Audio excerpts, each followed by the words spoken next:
পুরুষ মানুষ নাকি খেজুরের মতন, এই কথাই আপুটা বলছে। আসেনি বিস্তারিত এই আপুতেই শুন।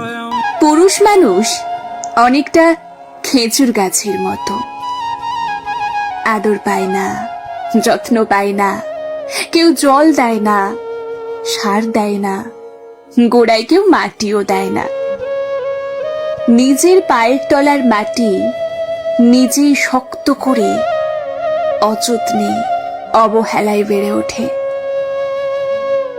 বেড়ে ওঠার পর তার কাছে প্রত্যাশা অনেক, তার ফল খুব মিষ্টি, তার রসের জন্য হাহাকার, তার রসের গুড় চিনির কয়েক গুণ বেশি উপকারী।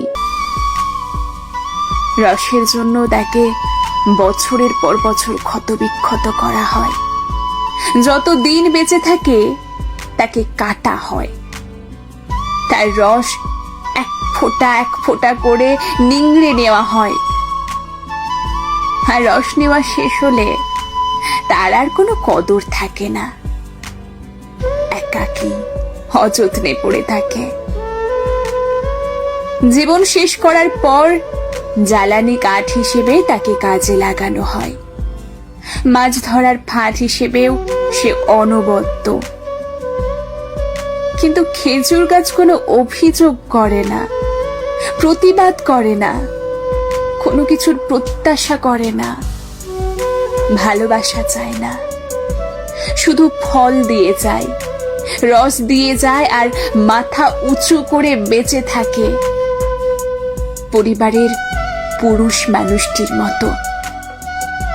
কি মিলছে তো?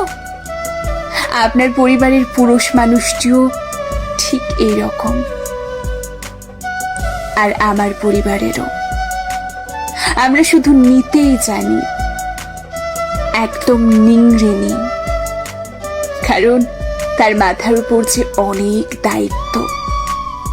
পুরুষ মানুষকে এইভাবেই পৃথিবীতে পাঠানো হয়, শুধু দায়িত্ব কর্তব্য পালনের জন্য। তাই তো বলি যে আপু কেন খেজুর গাছের সাথে একটু পুরুষ মানুষের তুলনা করলো। আপুর প্রত্যেকটি কথা একদম সত্য।